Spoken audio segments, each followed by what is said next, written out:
Hey, everybody, Kevin here with Pursuing Pixels, and welcome back to another edition of Save It for the Cast. And as per usual, I'm going to be kicking the ball over to John Randall and I for a little chit-chat in just a little bit. I will say this week, we kind of lean more into like just the life and kind of music, just kind of general chit-chat. We get into some like Nintendo indie world stuff from like the most recent, which is at the time we recorded this at the end of April, not all that recent anymore, but the most recent still, I think, Nintendo Indie World showcase that they had, which we were all kind of like, not too much to see here, but not too much video game chit chat on the back end, but yeah, all sorts of fun and not so fun discussion. It's just kind of again life stuff too, but fun conversation nonetheless. But unlike the last few Save It for the Cast, where I've been like, I don't know what I've been playing, I haven't had much, or have wanted to save the stuff that John Randall and I have all been playing, so we can sync up and discuss it all together. And there is some stuff on that end as well that we'll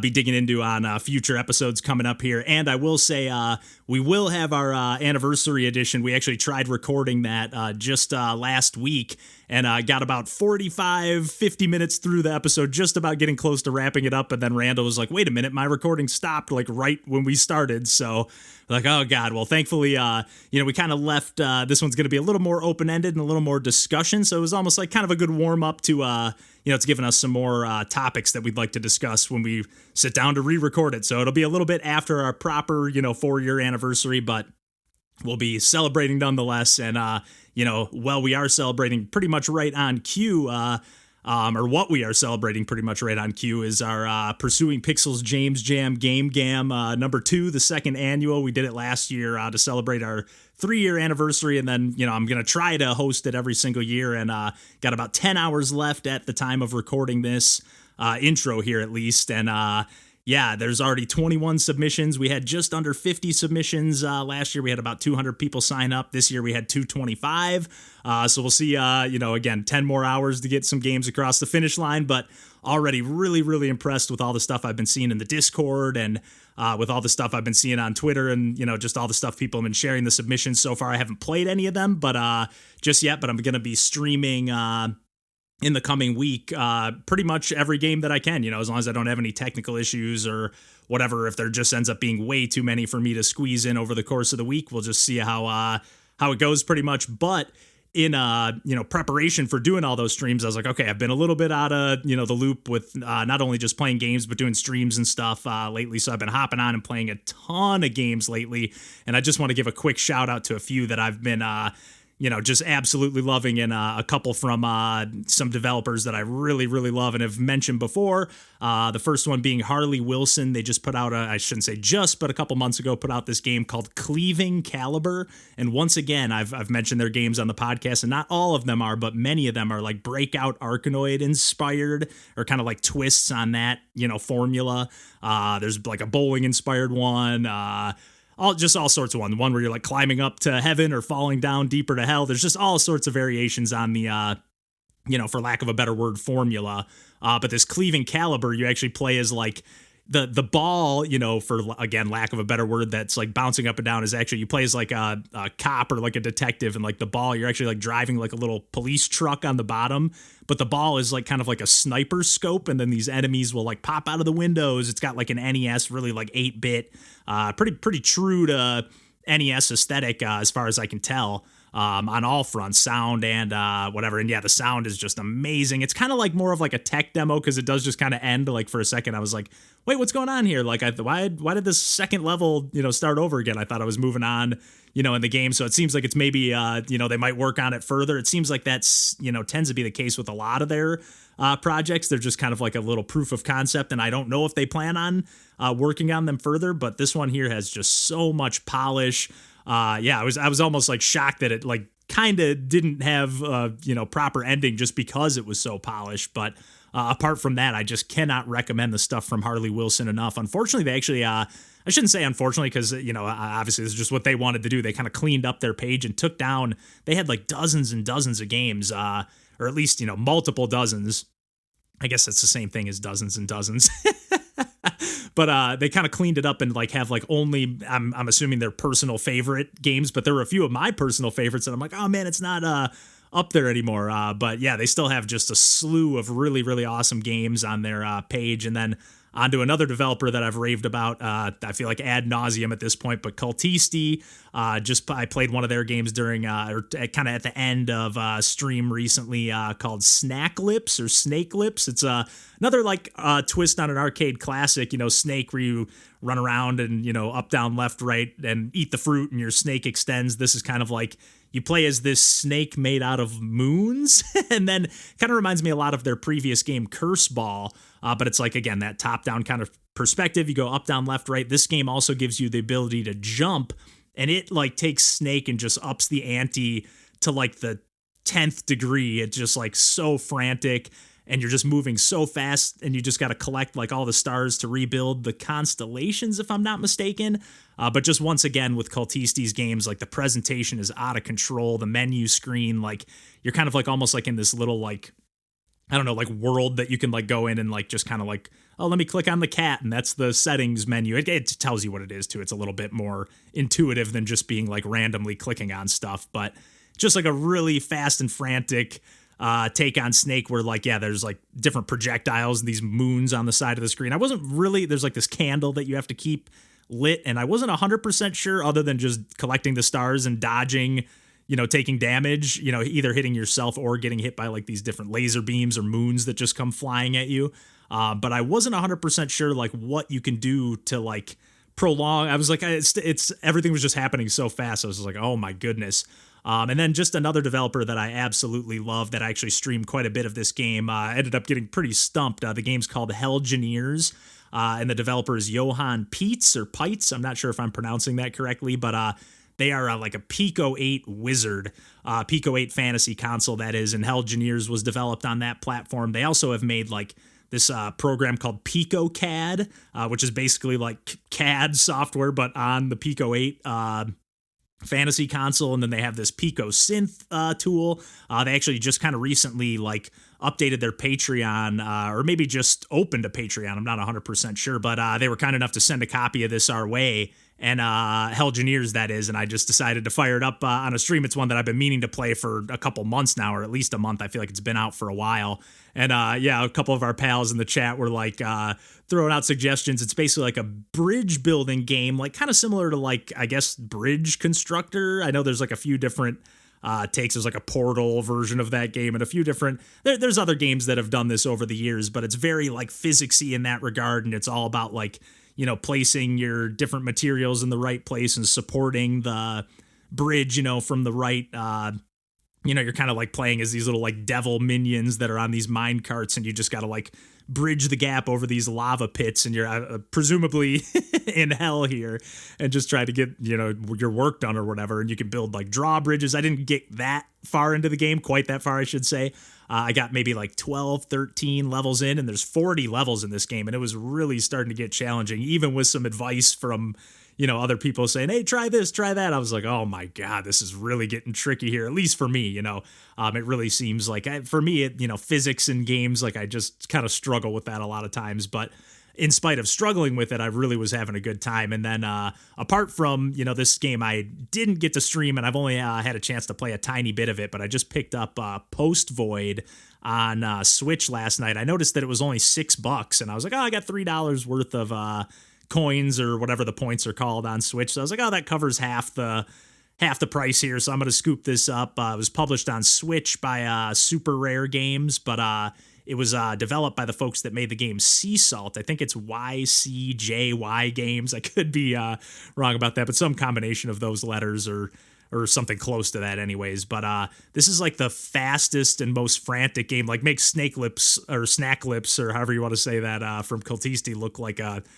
cakewalk, which is most certainly is not. But Post Void is like super fast and frantic. Like even the pixel art is just so like definitely a game where like there's like a visual warning even in the trailers, like, hey, this could cause headaches and seizures. So there is that downside. I don't think there's really much you could do to tone that down in this game, but it's just a crazy fast-paced first-person shooter, kind of like in the old school like Doom vein, I guess, for lack of a better comparison. I've never really played a lot of first-person shooters in my days, so I don't have a ton to compare it to, but it's like so fast. You basically just can shoot, or you have this like slide mechanic, kind of like a knee slide, like similar to the game Vanquish. There's other games that do that kind of knee slide mechanic that you can speed up, and you basically have this like health jug of like, it's your idol. It's like this like face. I thought it was actually a grenade in all the screenshots you see, but you have like your gun in your right hand and this idol in your left hand. And like, that's just constantly draining. So you're just like running through these corridors as fast as you can.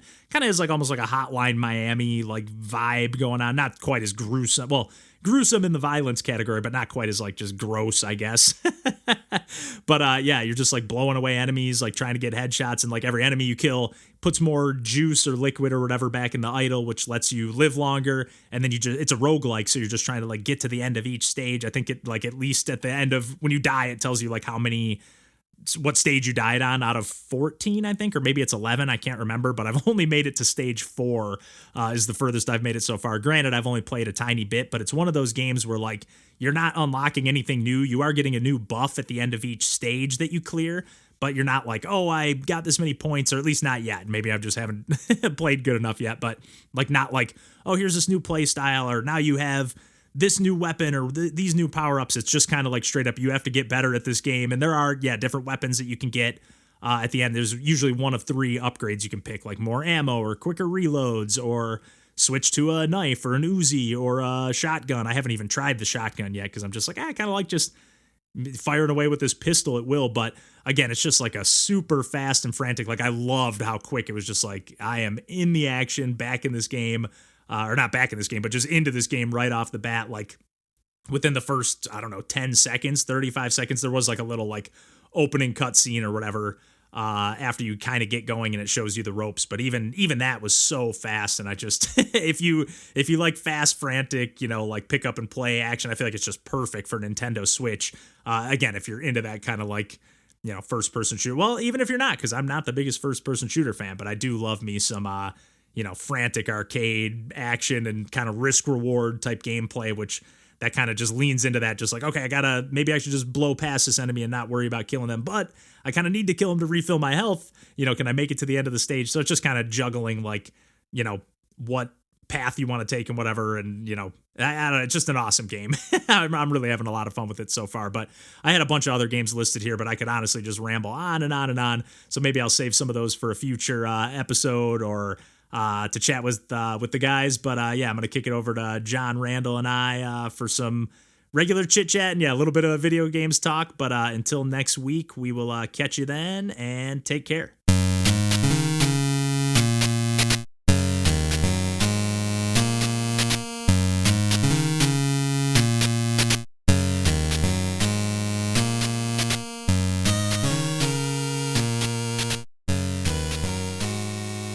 So it's like the first time we haven't had a senior animal of some kind in, I don't know, like 12 years.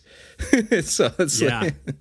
Yeah, I said Charlie, but I think I was thinking of Tosh. I don't know if I ever met Charlie now that I think about it. Maybe briefly when I was out there, but I don't know if you had Charlie. Not at that point. There. No, but you saw him like maybe once or twice in the background of, when we were recording the pod. Shuffling. Yeah.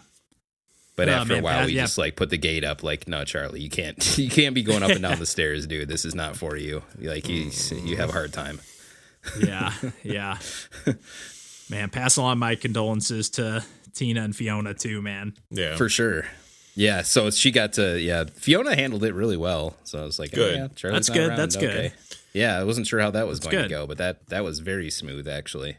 That's great, man. Yeah. That's great to hear. Yeah, because that's always a fun wild card.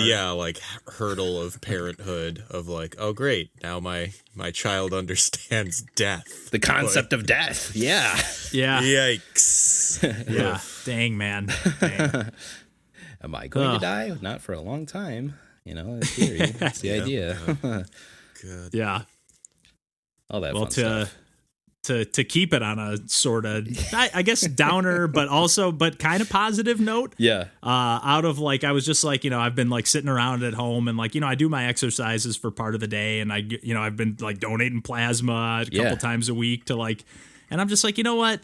I'm just going to like see how easy it is to sign up for DoorDash and like see if I can just start doing that to make a few bucks and see if it's worth the while to do, like how it is. 'Cause I was like, if it really is just as simple as like turning it on and turning it off and like, just doing it I was like, maybe it won't be as stressful not in the city and stuff or whatever. Yeah. So I've done it a few days and I've made like $400 or so, and like it ends up being like, it's not great. It's definitely like it ends up being $15 to $20 an hour, but then you're putting all the miles on your car, buying a ton of gas. It's like, but at the same time, it's like, hey, I haven't had any money coming in for a long time, and most of the day, even it's not like I can do my exercises and physical therapy all day. So, the depressing part was like I was sitting there like crunching the numbers, like how much delivery driving would I have to do to move out of my parents' house, But I'm just like, when I actually had my appointment today with the doctor, and she was like, it's great that you're doing that, but just look at it as like a stepping stone to like getting back out there, and more like, hey, you're putting your toes back in the water 100% and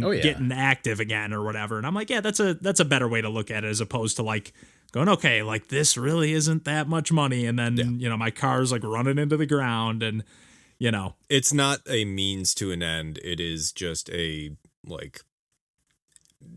thing to do. Yep. I do think, for what it's worth, I do think like if you got into the right rhythm and groove and knew like, hey, these are the busy times, like you probably can make decent money. Like these are the busy areas, these are the busy times, and just do it. But I'm like, I don't want to have that hustling, crazy schedule lifestyle again. Like that's you'd have not to, necessarily the reason I got have a to make it a restaurant. job. And devote your time and energy to like developing those skills instead of doing anything else.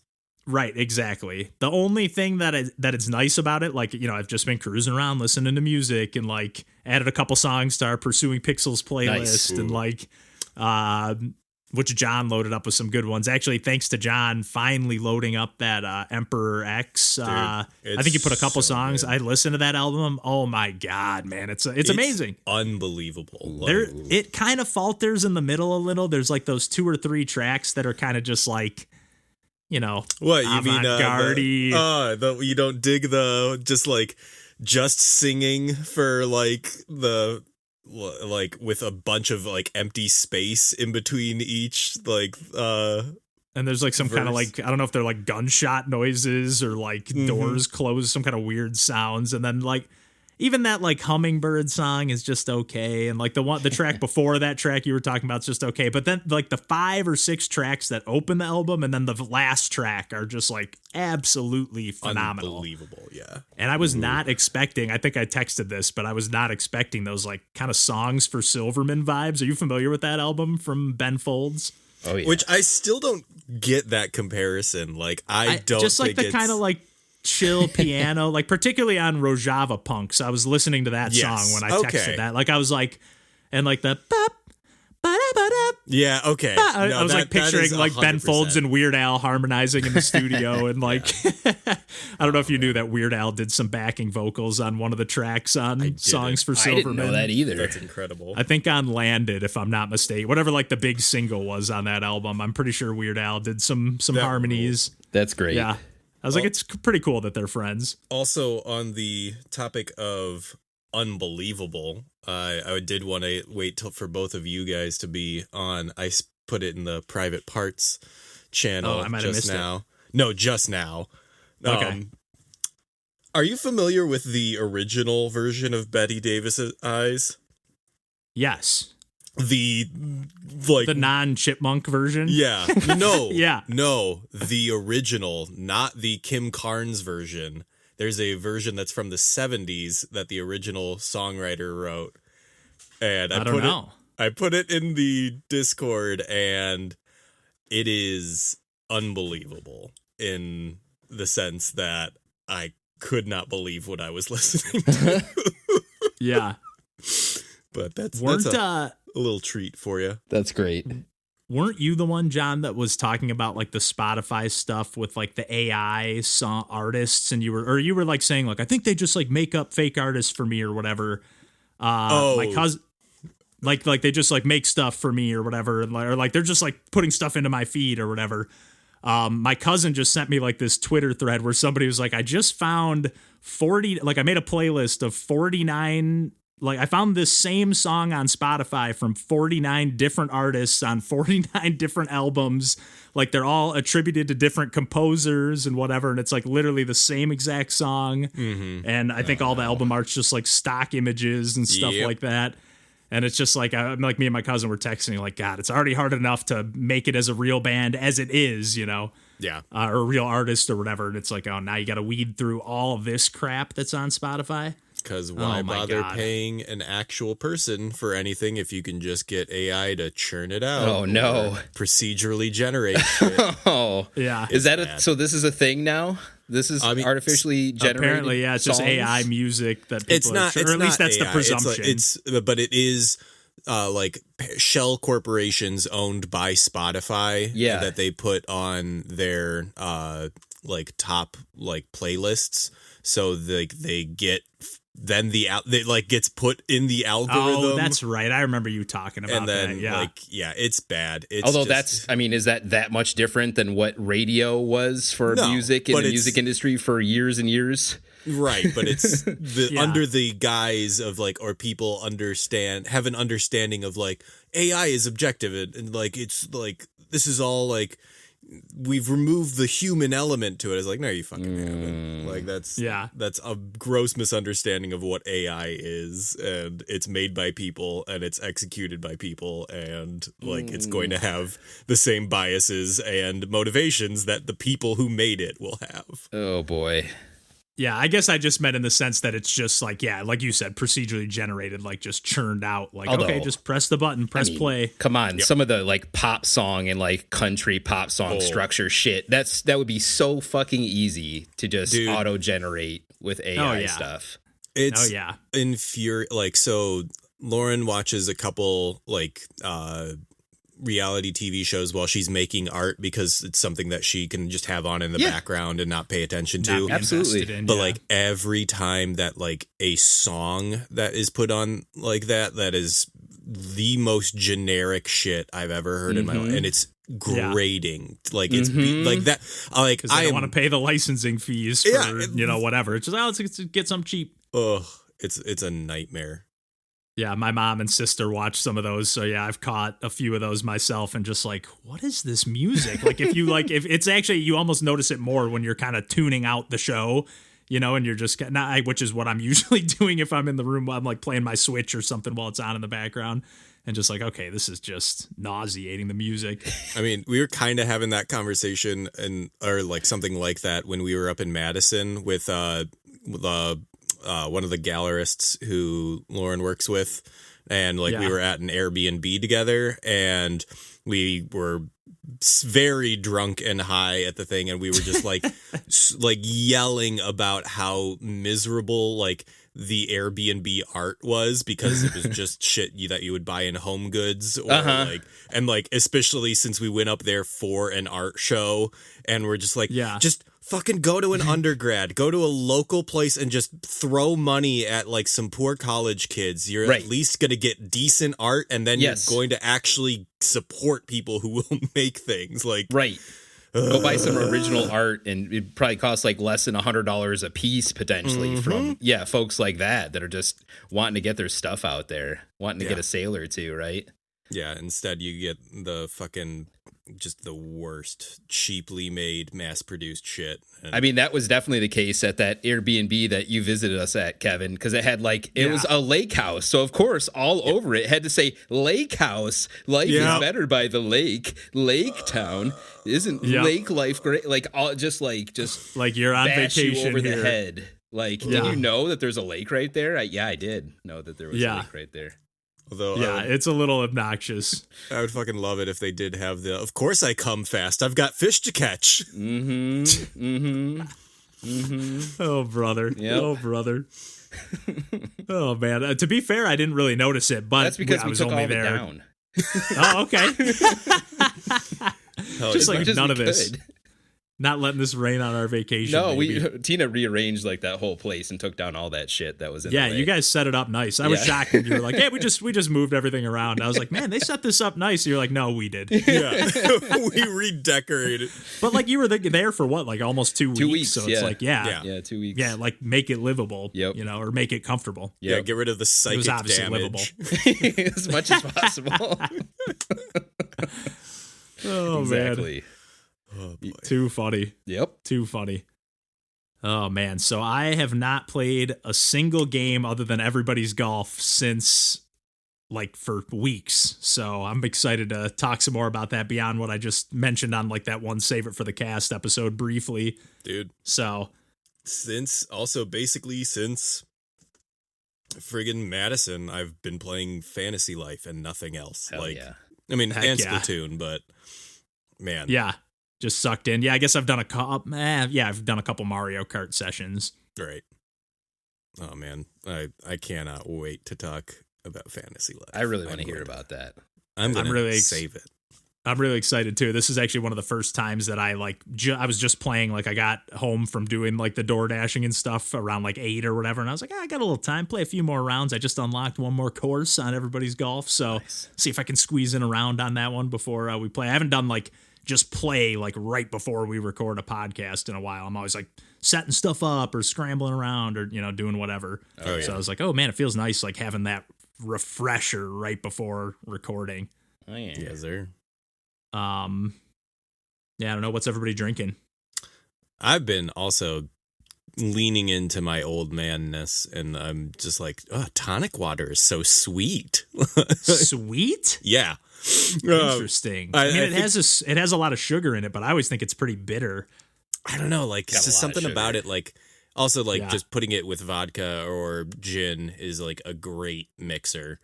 And I'm just like, God damn, it was something I was not expecting to be like, tonic might be my favorite mixer.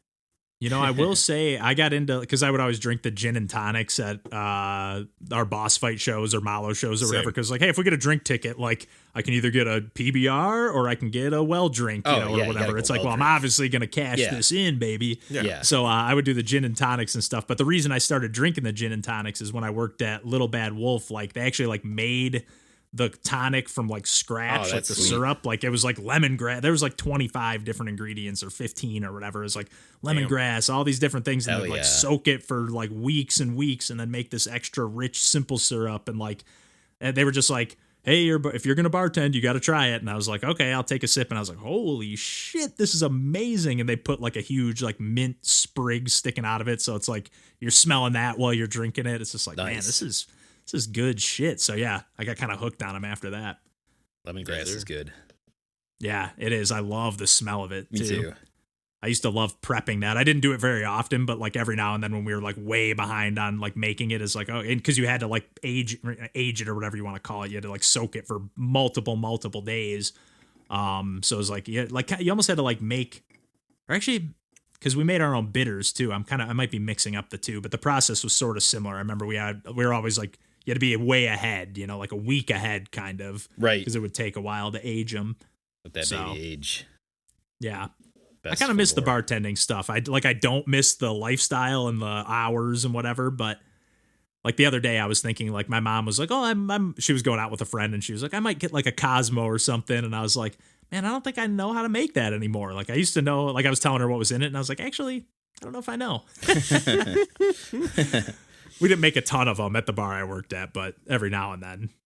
But yeah, I guess it was one that I would always like, let me take a peek at my phone real quick just to make sure I remember how to make it. Yeah. But what about you, Randall? What are you drinking? Got the last can of stout from some local-ish brewery. It's in the state anyway. And I topped it off with some box wine on top of it. So yeah, whatever. Ooh. Stout and interesting. Wine, man. Hey, man. Gotta live it up. Ooh, that is a John mix if I've ever heard it. Like, we gotta have both of these. We gotta finish them up. Yeah. I'm just like, why not? I can increase the APV of my beer without getting up, and this is what I have.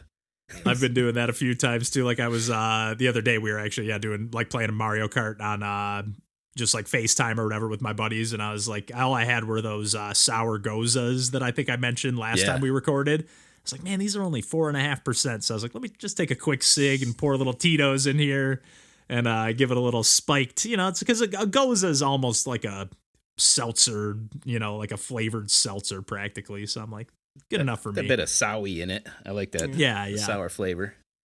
Yeah. But I'm like, they were all like peach flavored. So I'm like, okay, this is, or peach or mango or whatever. But pretty good stuff. Yeah. I think after I got a 2-hearted right now. And then after I finish this, I'm almost done with it. And then after I finish this, I'll probably have a poppy with some booze in it. There you go. Splash. Yeah. It's a good move.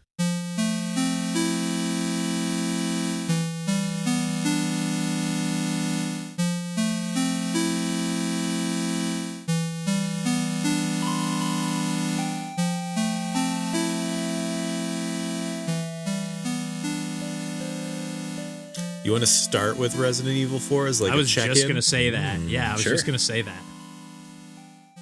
I can do that. Would it make sense to transition from that into Mighty Doom, or would you want to spread your stuff out? I don't want to talk that much. Come on, you gotta spread the Randall around. Yeah, it's not often. Too much Randall's Randall coming on the with front side. With 2 games. Randall's coming with 2 games. It's not often. He's Although doing that's the heavy not true. lifting. I feel like lately, I've been playing like nothing lately, man.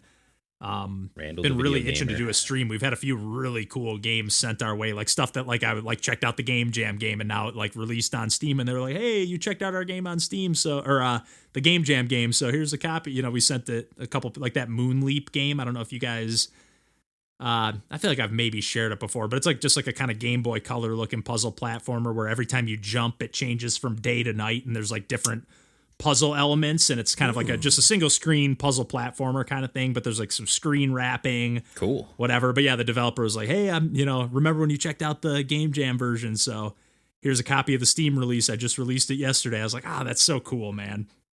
Like not well, I mean, it's cool that they sent us a copy too, but it's like extra cool that it's like, I don't know, they thought like, hey, thanks for checking out our Game Jam game. Like, I don't know, just really like seeing stuff come full circle like that, and like seeing a game, like I've said a million times, like turn from a Game Jam game into a full like commercial retail release is like, okay, that's just awesome. It is awesome. I need to check out Cards with Personalities. Oh yeah, that game is fantastic stuff. I know you played that Gunsuit Guardians. I'm trying to think what else somebody just sent to us too. Oh, and did you guys watch that recent Indie World before we get started? No, but I was looking at your recap in the... It was terrible. Like, usually I get so pumped. I'm usually like, oh, do I want to buy that game that just dropped right now? I'm like, this is a joke, man. They did announce a new West of Loathing spin-off thing. Yeah. Like, I was kind of like, I thought that guy, like, was in some controversy stuff. I don't really know what the deal is with that, but there's some kind of new game from them. Yeah, there was a couple decently cool looking things, but mostly just like they showed the like, Donkey game. Yeah, that game looks amazing, to be honest. Animal Well, I think it was in development for quite a while. It seems like people like know this game like even before Donkey, but yeah, Animal Crossing meets Downwell. Is that what they're? No. Oh, What exactly I was like, is that what they're pitching it like? as? I was like, it looked kind of more like a Metroidvania, almost like kind of like Knit or I don't know. It looked. It has such a cool like. Kind of has like a hack aesthetic, like that same kind of CRT filter with that really like low res like. But it's like a really cool like neon CRT look. I don't know. It looks awesome. I'm into it. Almost like a Light Bright is what it kind of reminds me of. Like the way like everything's kind of pixelated. Maybe I was watching it on kind of a small screen, but. Yeah, I thought it looked cool, but it was weird seeing like Donkey was like actually in person, like in the Nintendo Indie World thing, like him and the developer. Like Donkey's like, "Hey, I'm Donkey from YouTube," and then they're just like, but it was like kind of normal. Like they didn't do anything super silly other than like the guy was just like, he was just kind of like almost like straight faced, like I've been working on this game for 4 years and it's coming out soon, and just almost like kind of like awkwardly, not enthusiastic. I don't know. It was interesting, but it was kind of like, I'm at least glad to see that Donkey's their studio's first game seems like it's going to be an interesting one. It's not just like, oh, I'm going to publish some shit or I don't know. We'll see. And being that it's a game that's been worked on for so long, I feel like that person wouldn't have signed on. I don't know if it's just a solo or a small team or whatever, but they wouldn't have signed on with like some kind of crap deal. Right. Although I could be wrong. You never know. Who knows? People have been screwed over before. Yeah. Look at the music industry from, Yeah. Well, even now. I was going to say from decades ago, but even now. Yeah.